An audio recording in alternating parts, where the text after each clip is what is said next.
These are notes on endothermic and exothermic reactions, and you can find them on pages 350 and 351 in your book. When you get to high school and study chemistry, whether that's your freshman, sophomore, or junior year, you're going to get into this in much more detail. You're going to be calculating amount of energy released or needed. This is just kind of an overview of energy changes in chemical reactions, or in physical changes too, more conceptually. So I'm not going to get into a lot of numbers here. We're not going to talk about reaction graphs or anything like that. As always, should you want more information, feel free to ask at some point, and I'm more than happy to provide it for you.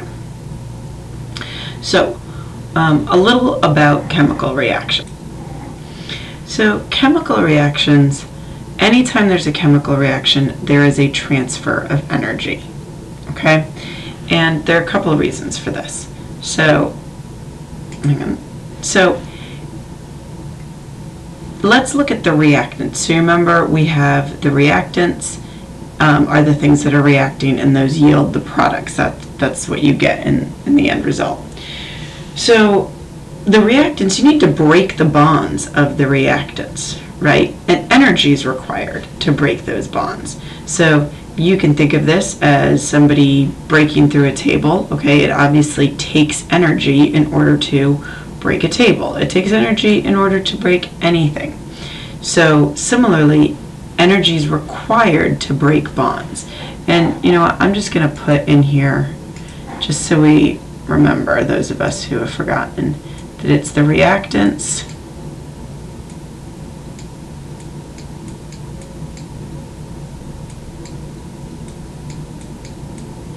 and those yield the products. So again, when we're talking about breaking bonds, if we have a chemical reaction, it's the bonds of the reactants that are being broken. So it's going to take energy in order to do that. Think back again to the Lego analogy that some of the classes have been using. So with the Legos, it's going to take energy to break all those Legos apart. Like once you've made a dinosaur, if you now want to make a house, it's going to take a lot of energy to break those Legos apart. And then different bonds require different amounts of energy to break them. Some bonds require more energy than others. So for example, it takes more energy to break a bond between an oxygen atom and a hydrogen atom than it does between a carbon atom and a hydrogen atom. And again, if you're interested in how much energy or where I'm getting this, let me know, and I am more than happy to help you out with that.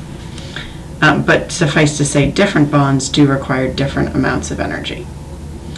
And then when bonds form, so once you've broken all these bonds apart and you've got all these elements, bonds reform as the products, right? When bonds reform, energy is released. So you can think of this as if you take your two hands and hold them apart about 1.5 feet and then bring them together, you're going to hear a clap. And if you do this a lot, you're going to hear lots of clapping, and that's probably because you really appreciate how great my notes are. And so I thank you for all that applause. But no, seriously, so when atoms come together and form bonds, energy is released. So it takes energy to break bonds, but then when they form, energy is released. And similar to different bonds require different amounts of energy to break them, different bonds release different amounts of energy when they form. So for example, more energy is released when carbon dioxide forms than when water forms. Okay, so let's make an analogy with investing money right now. So let's talk money, because that's something a lot of us understand, even if we don't understand atoms and things like that. So you could have a losing investment or a gaining investment. In each investment, you put in $100. If it's a bad investment, when you go to withdraw all your money, you only withdraw $20 and you've lost $80.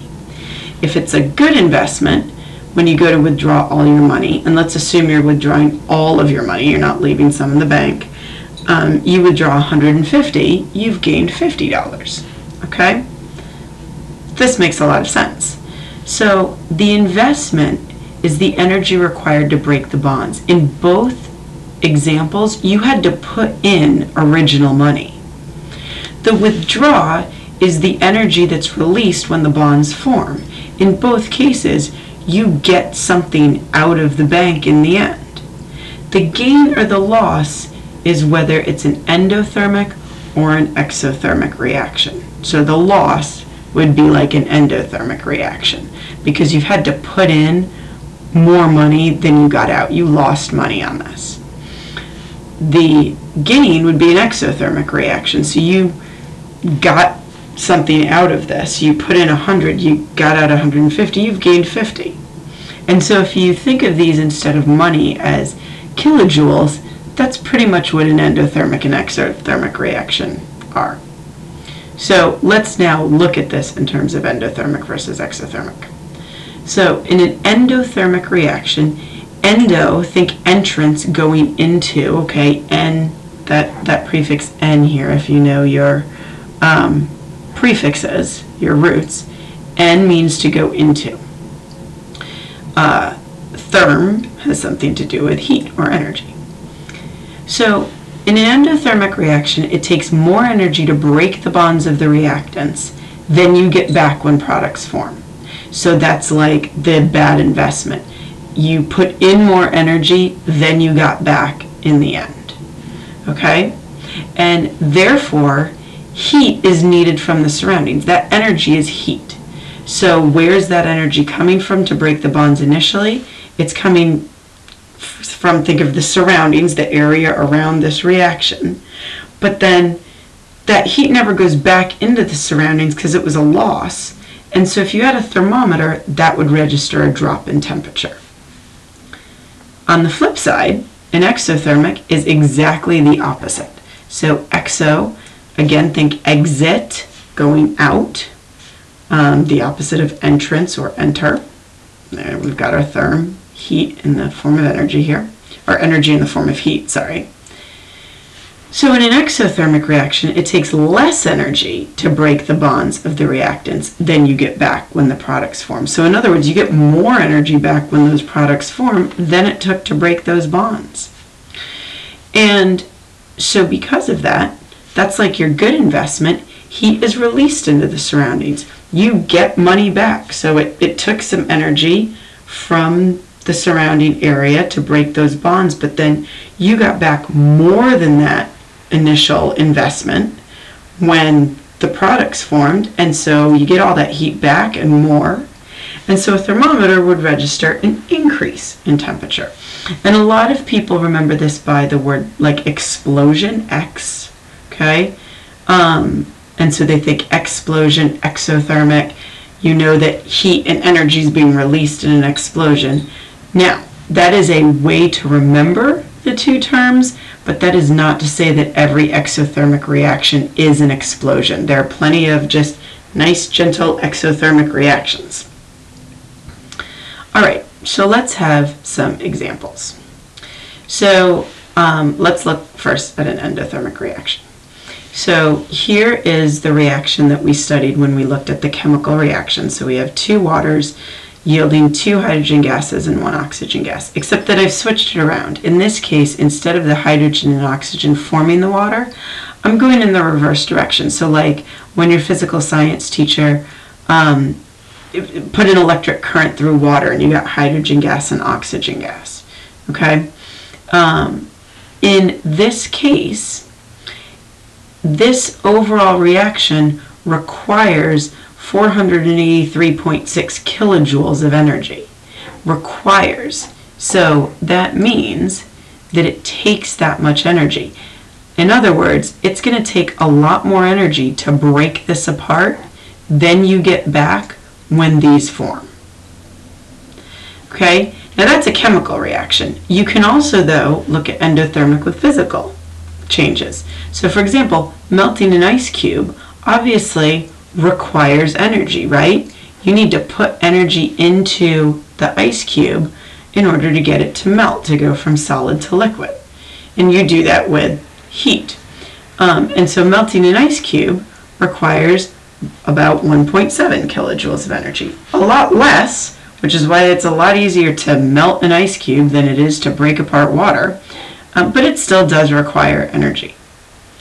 So now the exothermic reaction is the exact reverse of these, and obviously you could use all different sorts of chemical reactions and look at different exo and endothermic. I wanted to use the reverse of these to kind of show you that, first of all, the reactions can go in either direction, but then why one happens more than another. So in an exothermic reaction, here's just the reverse of our initial reaction, and this is the one we studied with the chemical reactions. You might hypothesize how much energy it releases. Go ahead, pause the video, make a hypothesis. So you might have hypothesized that there's an overall release of 483.6 kilojoules of energy. And this explains why there's so much more water compared to the hydrogen and oxygen gas. Why water is so stable? Because exothermic reactions are more likely to happen what we call spontaneously on their own than endothermic reactions. Because think about a good investment, that sort of makes sense that you're going to try to make a lot more good investments than bad investments. In nature, things that release energy overall that are exothermic are going to happen a lot more readily than endothermic, because it's a giving off of this energy versus, oh, we need to find this energy and put it in and we're not going to get it back. You can think of it as nature likes a good investment. Freezing water, then, that's the opposite of melting, obviously, that actually also releases energy. And it's going to release about 1.7 gram. I don't know why I said grams, that should be kilojoules. Clearly I wasn't thinking by the time I got to this. That releases 1.7 kilojoules of energy. And we don't often think about freezing as releasing energy, but I want you to think about the fact that if you put a bunch of stuff into your freezer to freeze, at some point that motor on your refrigerator or freezer is going to start. And it's starting because the heat is being released from the substance and it goes into the freezer. But then in order to keep the freezer cold, that motor needs to come on to suck out all that heat that's been released from the water. And once it's been released, then that liquid water can turn into ice. So that makes sense from that point. So go ahead and you can add any questions onto the comment section, and then I can answer them in class, or you can simply ask them in class. All right, have a good night.